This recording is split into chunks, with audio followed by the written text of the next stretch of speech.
암호같이 어려운 우리 마음을 해석해보는 시간, 마음 디코딩입니다. 저는 우리의 마음을 불교적인 관점에서 함께 풀어볼 보만입니다. 사회적, 문화적 시선으로 여러분의 마음을 함께 읽어드릴 문화심리학자 한민입니다. 안녕하세요, 교수님. 안녕하세요. 잘 지내셨어요? 네. 보고 싶었습니다. 네. 저도요. 아니, 보고 싶은 사람이 있는데 네. 못 보는 것도 힘들잖아요. 근데 그렇습니다. 보기 싫은 사람 보는 것만큼 또 힘든 일이 없는 것 같아요. 그렇죠.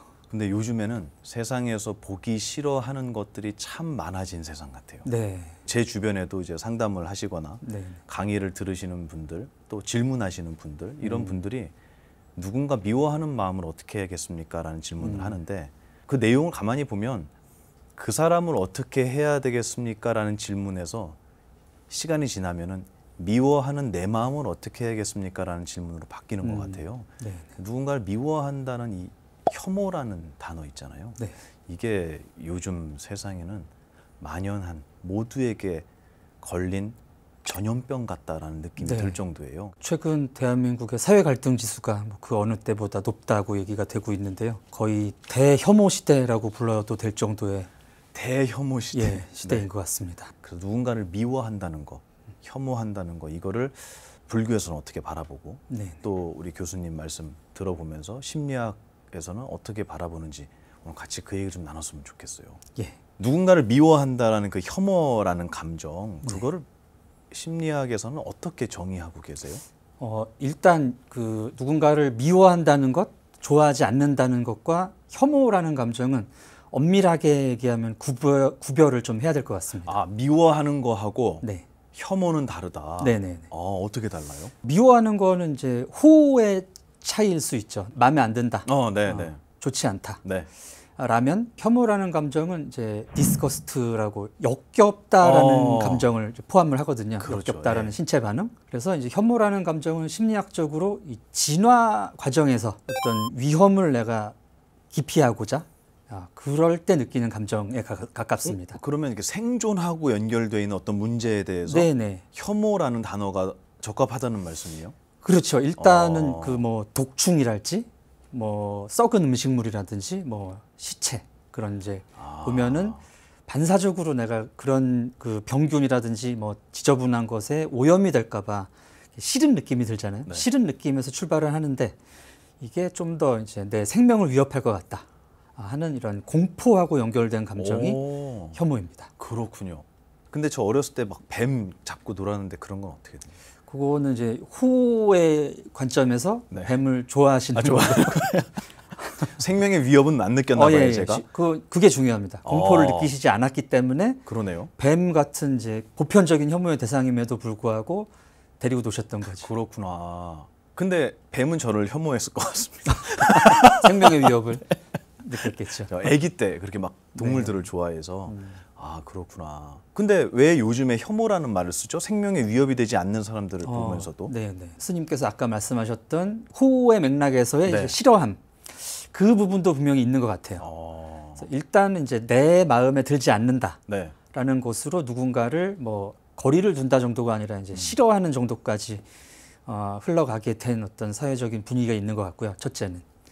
또 하나는 사람들이 인식하지는 못하지만 무의식적으로 뭔가 그 사람들한테 위협을 느낀다는 거죠. 꼭 생명의 위협이 아니더라도. 그렇죠. 어떤 사회적인 기반, 나의 사회적 기반에 대한 위협도 느낄 수 있겠네요. 예, 그래서 이 혐오라는 감정이 역사적으로 여러 사회에서 그런 식으로 작동해 온 측면이 있습니다. 대표적인 예가 이제 2차 세계대전 때 뭐 독일의 이제 유태인 혐오 그리고 이제 학살 또 일본 제국의 이제 조선인 학살, 뭐 관동 대지진 때 있었던 그런 일들을 떠올려 보면은 자기들이 굉장히 이제 생명의 위협을 느꼈을 때 독일의 경우에는 이제 1차 세계대전에서 패망한 이후에 굉장히 경제적으로 어려웠지 않습니까? 그런 측면에서 뭔가 내가 분노를 돌릴 대상을 찾고 그들보다 내가 우월하다는 걸 느끼면서 자신들의 어떤 잃어버린 통제감을 되찾는 방식으로 이제 혐오가 작동이 된 거죠. 엄청나게 폭력적인데요. 그렇죠. 혐오라는 감정이 일단 이제 생물학적인 차원에서 한 걸음 더 진행이 되면은 다른 집단에 대한 혐오로 나오게 되면서 다른 집단을 혐오하는 근거로서 우리 집단의 우월성이 들어가거든요. 아, 네. 그래서 이 혐오를 하시는 분들은 내가 쟤들보다 우월하다는 생각이 반드시 개입이 됩니다. 그러네요. 그거는 내가 정의다라는 의미이기도 그렇죠. 해요. 예, 예.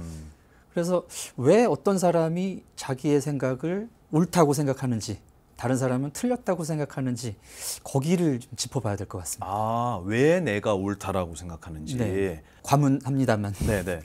불교 쪽 여러 가지 이제 책을 읽다가 보니까 분별심이라는 분별심. 네, 네. 그 용어를 접하게 됐는데 이게 정확하게 어떤 뜻인지 좀 말씀해 주시죠. 분별심. 네. 분별심을 이야기하기 전에 그 분별심, 무언가를 옳고 그름 또는 우월하고 하열한 무언가를 구분하는 기준이 있잖아요. 네. 그 기준이 나에게 있는데 그 나에게 있는 기준이 이 세상의 어떤 기준보다 사실은 상위 개념이 되거든요, 우리한테. 내 기준이 가장 맞다는 거죠. 네. 이 불교에서 석가모니 부처님께서 탄생하시면서 천상천하 유아독존이라는 말씀을 하셨다라고 되어 있는데 거기에 보면 나 아자가 나오는데요. 네. 그게 석가모니 부처님만을 의미하는 것은 아니다라고 우리 그렇게 공부하거든요. 근데 저에게도 나가 있지 않습니까? 네. 그리고 저희 큰 스님께서는 그러셨어요.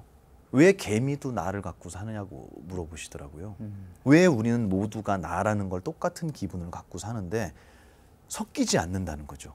우리 교수님의 나와 네. 저의 나는 같은 나지만 나라는 개념이지만 우리는 섞이지 않잖아요. 네. 그거를 불교에서는 격별성이라고 얘기하거든요. 분명히 하나의 바다지만 똑같은 모양의 파도가 하나도 없는 거와 같다는 거죠. 그 격별성에서 저는 분별심이 일어난다고 생각해요. 그래서 이 분별심을 차별심이라고도 합니다. 네. 근데 그 차별은 어떻게 보면 사회적인 불평등 또는 어떤 인격적인 모욕 그런 거를 의미하는 건 아니에요. 불교 용어에서 네네. 차별심은 똑같은 바다에서 어떻게 모양이 같지 않은 수많은 파도가 일어나는가, 그것은 바로 차별심, 분별심 또는 격별성 때문이다. 네. 우리 정신에 그런 능력이 갖추어져 있기 때문이다라고 얘기하거든요. 네. 그래서 사회에서 이야기하는 그 분별심, 서로를 내 생각대로 판단하고 가치를 매기는 그 우리의 능력, 그거는 저는 이 사유하는 모든 존재가 본래부터 갖고 있는 굉장히 훌륭한 연장, 네네. 기술이라고 생각해요. 인간의 본성에 가깝고. 그렇죠. 네네. 이미 갖추고 있는 거죠.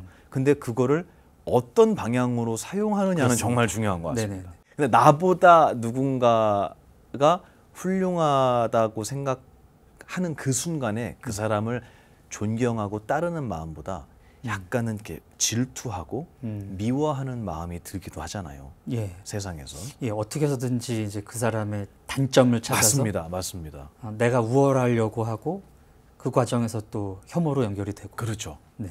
아수라라고 하는 능력이 있어요. 전쟁을 하는, 끊임없이 싸움을 하는 신이다 이렇게 표현하는데요. 네. 그래서 그 사람들은 죽음이라는 것이 없다고 해요. 항상 끊임없이 전쟁을 하고 누군가와 싸움을 하면서 어떤 자기의 목적, 자기의 존재의 가치를 찾는 것 같거든요. 예를 들어서 이건 이렇게 하면 안 될 것 같은데, 이것이 옳은 것 같은데 라는 그 기준을 세우고 옳고 그름을 분별할 줄 아는 능력, 저는 그게 우리에게 갖추어진 아수라의 능력이라고 생각하거든요. 네. 근데 그게 지나치면 이제 문제가 되겠죠. 그렇죠. 어떻게 보면 지금 사회가 아수라장이라고 볼 수 있을 것 같은데 네. 저마다 자기가 옳다고 믿는 그런 믿음이 네. 심리학에서도 자기 정체성의 욕구가 있다고 얘기를 하거든요. 정체성을 확보하는 방식이 이제 남과의 비교를 통해서 그 사람은 네. 저렇고 나는 이렇구나. 그래서 나의 정체성을 만들어 가는데 제 생각에도 지금 이런 사회에 만연한 혐오라는 현상이 자기 정체성을 확립하는 과정하고도 어느 정도는 관계가 있는 것 같습니다. 과거와는 달리 이제 현대인들이 정말 나의 정체성을 하나하나 찾아가고 만들어 가야 되잖아요. 그런데 정말 나의 내면에 집중하고 내가 진짜 어떤 사람인지 생각하는 그런 시간보다는 쉬운 게 이제 내 눈에 보이는 다른 사람들을 보고 쟤들과 나는 달라. 거기에서 또 자아 존중감의 욕구가 나오게 되면은 네. 나는 우월하고 쟤네들은 열등해. 라는 식의 혐오에 아주 기본적인 기제가 거기서 나오는 건 아닌가. 아, 그러네요. 스님도 그 차별의 대상, 혐오의 대상이 돼 보신 적이 있으신가요? 있죠. 많죠. 네. 뭐가 있을 것 같으세요? 한 여쭤보고 싶어요. 저는 이제 종교 관점에서 네네. 그 어떤 다른 종교를 전파하는 분들이 맞습니다. 와서 이제 뭐 잘못된 길을 가시고 있다, 그렇죠. 뭐 이런 식의. 구원받지 못한다고 저한테. 근데 저는 다른 종교를 갖거나 다른 믿음을 갖거나 다른 가치관을 가지신 분들에 의한 차별은 뭐 그렇게 힘들진 않아요. 근데 진짜 차별은 어디서 나오냐면요. 부모님한테 나와요. 그래서 너가 이 세상에서 훌륭한 옷을 입고 훌륭한 지위에서 많은 사람에게 존경받고 존중받는 인생을 살았으면 좋겠다라는 게 부모님 마음 아니겠습니까? 네. 근데 지금의 그 모습은 아니었어라는 아, 내가 바라던 건 그건 아니었어. 근데 그 조건만을 보면 저는 굉장히 훌륭한 옷을 입고 있거든요. 수행자의 옷이잖아요. 네네. 그리고 이 승복은 낡았다고 해서 비난하는 사람은 없습니다. 오히려 고급스럽고 화려하면 비난받겠죠. 그래서 스님이 누더기를 입거나 옷을 기워 입는 것을 보고 아, 저 스님은 정말 이 사회적으로 굉장히 뒤처진 분이야 라고 얘기하진 않거든요. 네. 그런 걸 보면 이 옷 자체가 주는 상징적인 의미가 저는 굉장히 훌륭하다고 생각을 하는데 오히려 저와 가까운 분들이 이해하지 못하시는 부분이 더 많은 것 같아요. 그 말씀에서 떠오르는 게 있는데요. 네. 이 혐오라는 감정이 학습이 됩니다. 호호, 좋고 싫음은 타고나는 능력이거든요. 근데 이제 혐오, 다른 사람과 나를 구별하고 내가 우월하다고 생각하고 저 사람을 내가 거리를 둬야 된다. 뭐 같은 하늘에 살 수 없다. 이런 생각은 학습에서 오는데 그 학습의 대상이 이제 대부분 부모님이라는 거죠. 아, 저도 그런 얘기 들은 적이 있어요. 네네. 부모님이 이제 아이들한테 세상의 어떤 기준들을 전해주시니까 이 기준만 옳은 거야. 너는 이 기준에 들어가야 돼. 라는 식의 어떤 부모님들의 자식들에 대한 말들이 지금의 어떤 사회적인 혐오하고도 관계가 있지 않을까요? 제가 아는 분이 네. 어머님이 따님한테 너는 최 씨하고만 결혼하지 마라 이런 얘기를 했대요. 근데 왜냐하면 자기 남편이 최 씨거든요. 딸도 최 씨죠, 당연히. 그렇죠. 최 씨하고만 결혼하지 마라. 근데 그런 게 지금 말씀하신 그런 부분 같아요. 가정에서 나도 모르게 네네. 누군가에 의해서 물드는 교육이죠. 네. 물드는 교육. 근데 그거를 불교 용어로 훈습이라고 합니다. 훈습. 네, 연기 훈자거든요. 마치 불난집에 들어갔다 나오면 연기 냄새가 배듯이 그게 가정에서도 사회에서도 나도 모르는 사이에 말씀하신 그 혐오라는 것도 물드는 것 같아요. 좋은 물이 들면 좋은데 네네. 우리 나쁜 거 먼저 배운다고 하잖아요. 맞습니다. 나쁜 물이 나쁜 가치관이 다툼의 가치관이 저는 빠르게 훈습되는 것 같아요. 근데 왜 그렇죠? 왜 아이들도 보면은 외국어 배울 때 왜 욕부터 배운다는 얘기를 하잖아요. 그것처럼 왜 안 좋은 것부터 우리 이렇게 빨리 물드는 문화적인 학습하고 관계가 있을 것 같은데요.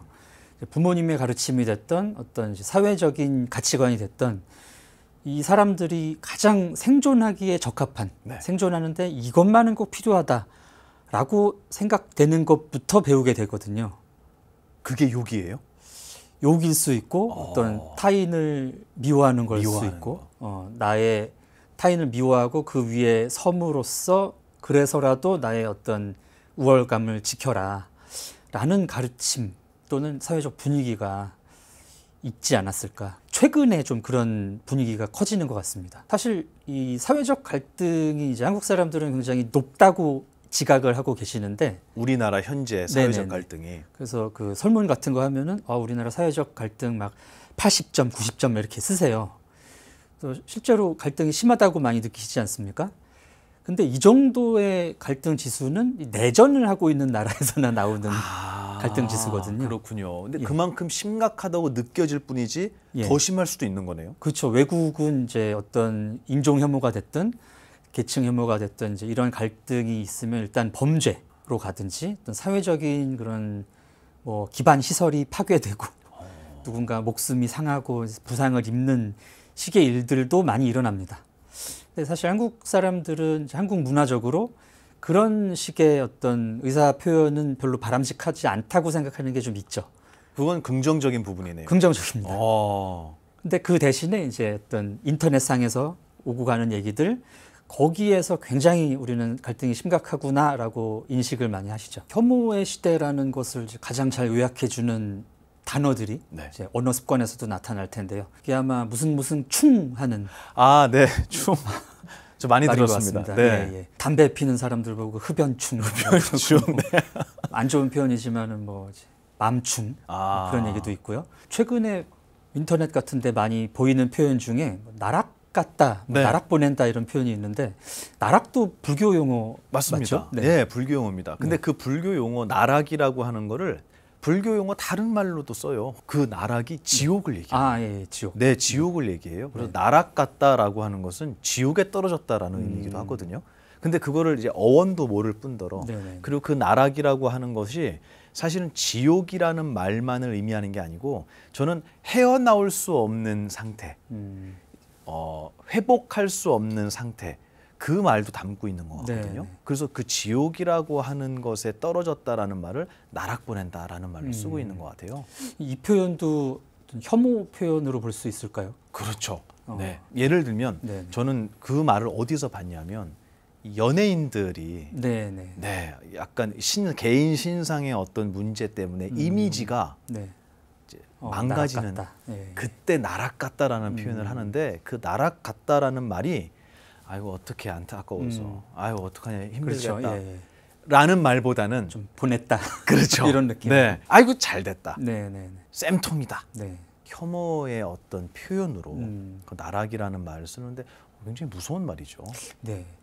원뜻을 알고 들으니까 더 무섭네요. 네, 그렇죠. 어떻게 보면은 그 나락이라는 말을 쓴다라고 하는 그거 자체를 비난하기보다는 정말 나락에 떨어지신 분들을 우리가 어떻게 도와줄 수 있을까를 고민해 보는 게 저는 훨씬 긍정적인 것 같아요. 한 번쯤은 이 지옥이라는 경험을 해보지 않나요? 맞습니다. 심리적으로, 육체적으로. 근데 그 나락이라는 말을 그렇게 사용하기보다는 좀 더 긍정적이고 서로가 일으켜 세워주는 쪽으로 저는 나락이라는 말을 썼으면 좋겠어요. 지장불께서 지옥에서 중생을 구원하시는 분 아닙니까? 맞습니다. 지장의 마음으로. 네, 지장보살님이 나락가신 분이죠. 네네. 자의에 의해서 그렇죠. 제가 가겠습니다 하고 굉장히 존경하는 분입니다. 네, 맞습니다. 저는 교수님도 그런 역할을 하고 계시다고 생각하는데요. 나락을 가보도록 하겠습니다. 지옥 중생을 구제하기 위해서는 지옥에 가야 하듯이 우리 주변에 정말 나락에 빠지신 분들을 수없이 보지 않습니까?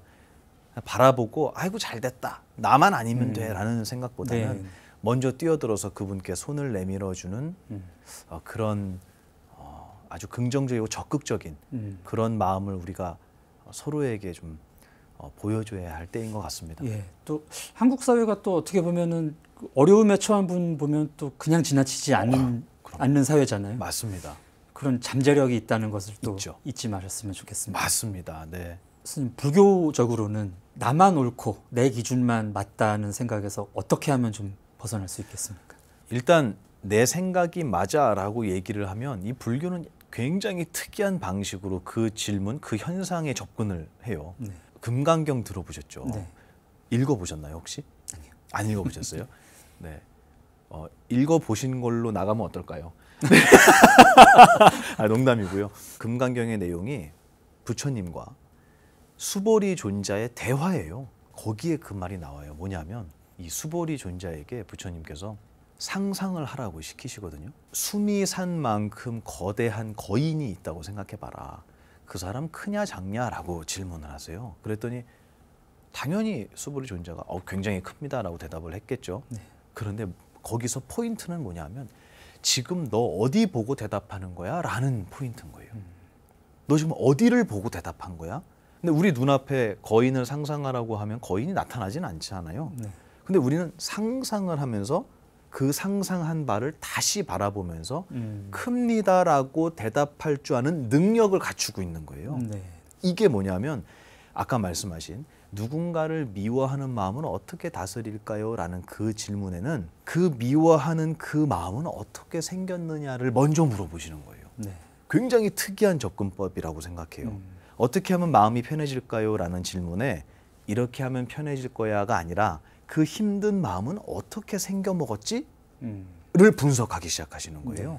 그래서 마음이 힘듭니다라는 그 질문에 그 힘든 마음을 가지고 와봐라. 못 드립니다라고 대답을 했더니 지금 내가 너의 마음을 편안하게 해줬다. 이게 달마 대사의 그 유명한 안심법문이거든요. 그러니까 접근법이 완전 다른 거죠. 누군가를 미워하는 나의 마음을, 나의 생각을 일단 미워하는 것에서 살짝 걷어서 그 마음은 어떻게 생겨났지? 재료는 뭐지? 나만의 기준은 아닐까? 라고 마치 거울에 비추어 보듯이 나의 생각을 비추어 보는 훈련, 수행. 저는 그게 선행돼야 된다고 생각합니다. 그래서 이 마음을 없애려고 노력하는 게 아니고 정말 이 마음이라는 것이 진실한 것일까? 라는 걸 바라보는 게 저는 혐오를 이 사회에서 긍정적인 방향으로 사용할 수 있도록 만드는 첫 번째 수행이 아닌가 그런 생각을 하고 있습니다. 심리학 쪽에서는 어떻게 얘기를 하죠? 일단 이제 제가 공부한 문화심리학이라는 분야가 이제 상대적인 문화 상대주의라는 생각이 가장 밑바닥에 깔려 있거든요. 문화 상대주의는 여러 문화가 다 나름의 이유대로 옳다라는 생각입니다. 아, 다 맞다. 네. 이 다원주의라고 하는데 그렇기 때문에 이 다른 문화를 우리가 공부를 하고 저 문화는 그 문화이기 때문에 그게 맞다고 생각하는구나. 이런 부분을 이해할 수 있으면은 나만 맞다고 얘기하기가 굉장히 어려워지는 거죠. 그러네요. 다름을 인정한다라는 표현이네요. 네. 그래서 이런 시기에 가장 어떻게 보면 도움이 될 수 있는 심리학의 분야가 아닐까 싶습니다. 그 말씀이 유식에서 말하는 일수사견이라는 말이거든요. 그러니까 하나의 물을 네 가지로 바라본다라는 뜻인데요. 우리가 알고 있는 물은 인간의 눈에는 마실 수 있는 것으로 보이잖아요. 근데 천인들에게는 유리로 되어 있는 땅으로 보인다고 해요. 물을 안 드시나요? 물을 안 먹나 봐요. 다른 물을 드시나 봐요. 근데 물고기에게는 집으로 보인다. 아귀들에게는 피고름과 불로 보인다라는 말이 나와요. 그러니까 하나의 물을 네 가지의 견해로 바라보면 네 가지의 모습으로 보인다라고 하거든요. 근데 이런 것들을 우리가 어릴 때부터 좀 교육받아야 되지 않을까라는 생각을 해요. 이것이 맞아라는 교육보다는 저 친구는 저렇게 생각할 수 있어. 그리고 나의 생각을 주장하는 것보다는 그 사람이 세상을 어떻게 보고 어떻게 생각하고 있는지를 듣는 연습 있잖아요. 저는 그게 굉장히 중요하다고 생각해요. 한국 사회가 이 현대 사회에 들어서 굉장히 빠른 속도로 발전을 하다 보니까 사람들은 어떤 하나의 원칙, 하나의 기준이 필요하다고 생각을 했었던 것 같습니다. 어떻게 해야지 내가 잘 사는 걸까? 어떻게 하는 게 맞는 걸까? 정답을 찾는 교육이 진행이 됐었고 또 이렇게 일렬로 세우는 거 대한민국 사람 좋아하잖아요. 그러다 보니까 이제 그런 서열에서 밀리면은 안 되는 것 같고 내가 옳다고 생각하는 것과 다르면은 완전히 틀렸다고 생각을 하는 지금 어떤 분위기, 가치관들이 좀 팽배해 있는 것 같습니다. 근데 교수님도 누군가를 혐오한 적이 있으세요? 지금 생각해 보면은 굉장히 많은 것 같아요. 굉장히 많은 것 같습니다. 저는 포함 안 돼 있죠? 예. 감사합니다. 아직 된 지가 얼마 안 돼가지고. 그래요? 자세히 알면 충분히 그렇군요. 아니 그럴 것 같지는 않고. 저도 굉장히 제가 옳다고 생각하는 경향이 큰 사람인데 그러다 보니까 이제 제 눈에 안 차고 제가 생각하는 방향과 맞지 않으면은 다 잘못됐다고 생각하고 화를 많이 냈던 것 같습니다. 화를 너무 내다 보니까 작년쯤에는 이제 거의 몸이 망가질 정도로 기운이 있어야 화를 내는데 부정맥 오고 그래서 진짜 이 혐오할 에너지가 없어서 좀 마음 관리를 시작을 했던 것 같아요. 그 정도셨어요. 근데 그게 어떻게 보면 남을 미워하기도 하지만 남을 미워하는 내 감정에 지치는 것 같아요. 그 부분이 훨씬 큰 것 같습니다. 그렇죠. 제가 누군가를 그렇게 미워하고 혐오해도 그 사람한테는 전혀 영향을 미칠 수 없거든요. 맞습니다. 힘든 거는 저고 부정맥까지. 남에게 욕을 하면 그 욕이 가장 빨리 들리는 사람은 본인이잖아요. 그렇다고 하더라고요. 근데 우리는 그 사람에게 닿지 않는 나의 감정임에도 불구하고 쏟아내지 않으면 못 살 것 같은 느낌도 받는 것 같아요. 그만큼 복합적이고 부정적인 감정이 매일매일 우리에게 가득 차 있는 것 같다. 저는 그거를 무조건 없애려고 한다라기보다는 그것의 본질이 뭘까? 이걸 알아내는 것은 저는 굉장히 중요한 작업 같아요. 정말 우리가 현실적으로 느끼는 이 부정적인 감정을 조금 더 명확하게 객관적으로 보려면 마치 우리의 몸을 해부하듯이 네. 우리의 정신, 마음이라는 거를 해부하고 객관적으로 들여다볼 필요가 있다. 저는 그게 심리학이라고 하는 학문이 사회에 반드시 필요한 학문이 아닌가. 많은 부분에서 요구되고 있는 필수적인 어떤 상식이 되어야 한다라는 생각을 가지고 있습니다. 예, 제가 한 30년째 심리학을 하고 있는데 그렇게는 써보지 못한 것 같습니다. 네. 저는 이 불교도 역시 그렇다고 생각하거든요. 네. 그래서 심리학에서도 우리 교수님 같은 경우는 불교를 굉장히 관심 있게 깊이 공부하신다고 제가 알고 있는데요. 아주 깊죠. 그러고 싶습니다. 그러고 근데 그런 불교라고 하는 영역이 지금 이런 혐오라든가 갈등, 분노라는 사회적인 문제, 감정적인 문제를 해결하는데 어느 정도의 의미가 있다고 생각하세요? 개인의 삶과 뭐 정신 건강에 있어서는 굉장히 좋은 방법인 것 같습니다. 저도 경험을 해보니까 이런 혐오라는 감정이 저한테는 결국 도움될 게 없고, 네, 그렇죠. 또 혐오라는 게 결국 나의 기준에서 나온다라는 것을 시시때때로 깨닫거든요. 그래서 그런 측면에서는 불교가 굉장히 도움이 되는 학문이고 네. 또 심리학인 것 같습니다. 아, 요 생각을 하면서 이제 드는 아이디어인데요. 그 사회적인 혐오, 사회적인 분노라는 차원이 있지 않습니까? 그래서 어떻게 보면 이 구성원들이 어느 정도는 그 공유를 해서 전 사회적인 분노 내지는 혐오로 보일 수 있는 현상도 포함된 것 같은데, 이 많은 혐오 현상 중에는 그렇죠. 네. 그런 것까지 그렇게 마음의 문제다라고만 생각을 해서 내 기준이겠지 하고 이렇게 다 포기를 해버리면 사회는 결국 나아지지 않고 네. 그렇게 되지 않을까요? 그런 걱정이 좀 있습니다. 불교는 지금 말씀하신 것처럼 모든 사회 문제 또는 어떤 감정의 이 부정적인 모습, 결과물을 원인을 추적해 가면서 결국은 나의 문제다라고 귀결시키는 이 논리가 굉장히 흔하게 나오거든요. 네. 그런데 불교를 공부하다 보면 그게 전부가 아니거든요. 박수를 치면 소리가 날 때 왼손에서 나냐 오른손에서 나냐라고 물어본다면 사실 이거는 그렇게 대답할 수 있는 건 아니잖아요. 네. 만났을 때 난다. 이거를 불교에서는 연기법이라고 말하거든요. 인연되었을 때 찰나에 현상적으로 임시적으로 드러났다 사라지는 것들이다. 그러면 우리에게 일어나는 분노, 혐오라는 감정 역시도 절반은 세상에 의한 거 아니겠냐라는 말씀을 저는 꼭 드려요. 그래서 그 원인을 나에게서만 찾는 것이 모든 답이다라고 저는 말씀드리지 않거든요. 네. 하지만 세상에서 그 원인을 찾는 것은 다들 잘 아시잖아요. 그 연습 많이 했고. 네. 그래서 그 절반, 나에게도 그 원인이 있다라는 걸 부처님께서 새로운 눈으로 제시해 주신 것이지 100% 너의 견해에만 문제가 있다라고 생각하진 않아요. 네. 그런데 제가 이 말씀을 드리면 그러면 세상은 어떻게 바꿉니까? 스님네들은 불교에서는 세상을 변화시키는 것에 어떠한 구체적인 노력을 하고 계십니까? 라는 질문을 해요. 네. 근데 놀랍게도 그 답은 내가 수행하는 것이다 라고 대답해요. 불교에서는 화합이라는 것을 이야기합니다. 모두가 모인 것이다. 화합법. 그리고 그 화합법으로 인해서 드러난 결과물은 실제로 존재하는 것이 아니기 때문에 거짓가, 임시가자를 써서 가합이라는 말을 써요. 임시로 만들어진 것이다. 그것은. 그래서 이거를 밀린다 왕문경에서는 수레의 비유라는 걸 들어서 설명을 해요. 네네. 수레에서 수레 아닌 것을 빼면 무엇이 수레냐고 물어봐요. 그래서 바퀴가 수레입니까?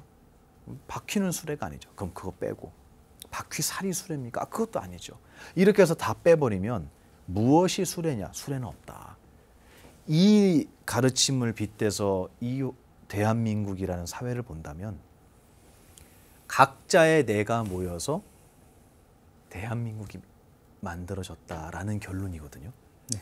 그렇기 때문에 사회를 바꾸기 위해서는 사회 구성원들 개인이 바뀌어야 한다라는 결론에 도달하는 거죠. 그러면 개인이 바뀐다는 것은 결국은 자기 수련과 자기 수행의 영역 아닐까. 그래서 사회를 바꾸는 것은 사회를 이루는 우리 각자가 바뀌는 수행을 해야 한다. 그러면 결론적으로 보면 내 공부를 해야 한다. 내가 바뀌어야 한다라는 답으로 다가가지만 나만 바뀌는 게 아니라 모두가 바뀌어야 한다. 모두가 자기의 공부를 해야 한다라는 저는 대답을 드리고 싶거든요. 네. 그래서 제가 나가서 내가 공부해 보니 이렇게 행복하더라라는 얘기를 전해드리고요. 이 얘기를 듣고 여러분 각자가 스스로를 위해서 공부하셔야 되지 않겠습니까? 수행해야 되지 않겠습니까? 그러면 각자가 공부하면 사회가 바뀌는 게 아닐까요? 네. 저는 이런 말씀을 드리고 있습니다. 일단 방법론적으로 네. 두 가지 정도 생각이 들었는데, 하나는 이 혐오라는 감정이 이제 타 집단에 대한 나의 우월감에서 나오는 것이기 때문에 내가 과연 우월한가 저 사람들에 비해서 상대적으로 생각해 보실 필요가 있을 것 같고요. 또 하나는 이제 사회심리학적인 해법인데, 혐오라는 것이 이제 나와 타인을, 타 집단을 이렇게 구별해 놓는 데서 시작이 되거든요. 그래서 그런 범주를 다르게 한번 묶어보는 연습.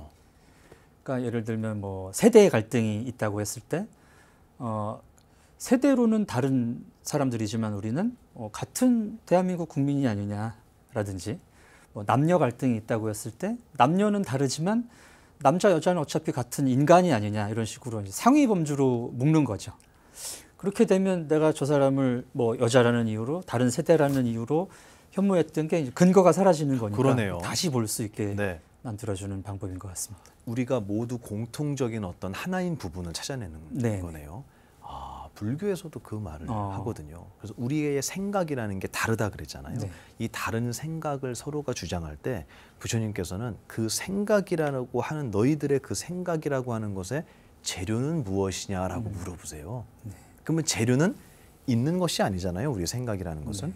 그래서 우리의 생각은 모두가 없다, 재료가 존재하지 않다라는 것으로 모두 똑같지 않느냐.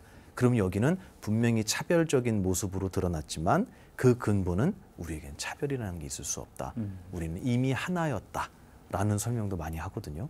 근데 아까 말씀하신 그 혐오라는 그 이야기를 저는 조금 비틀어 보고 싶은 생각이 들었어요. 혐오라는 것을 일상적인 용어로 바꾸면 너 때문이야 같아요.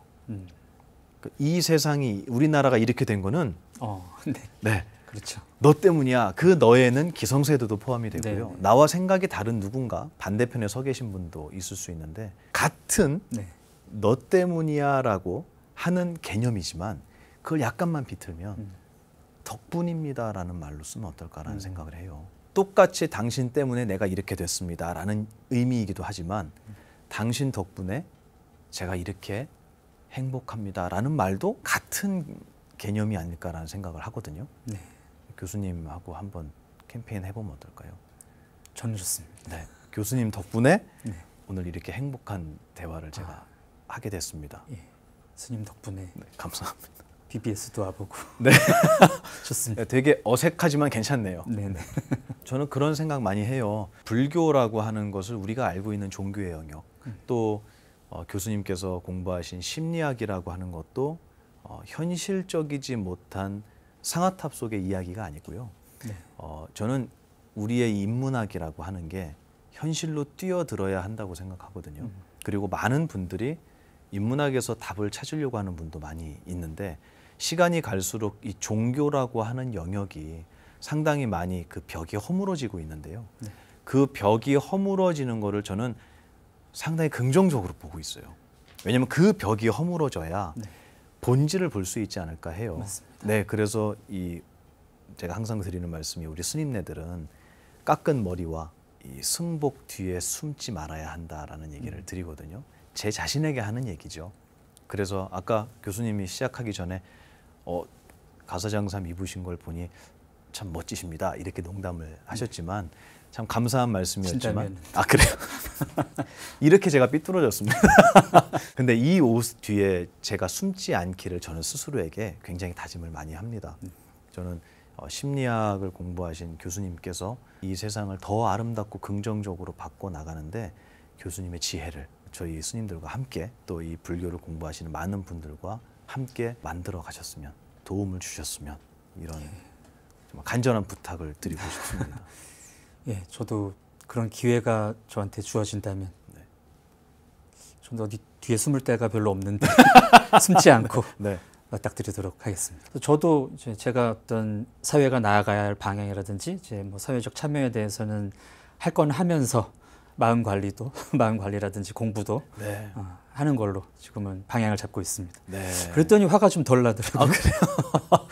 참 그러니 이 내 마음을 들여다본다라는 게 네. 그게 심리학적이든 불교적이든 저는 모든 사람들에게 먼저 공부하고 세상을 살아가야 할 교과서가 아닐까 네. 그런 생각을 또 교수님 대화 중에 떠올리게 됩니다. 여러분의 마음을 해석해드리는 마음 디코딩 1부 여기서 마치겠습니다.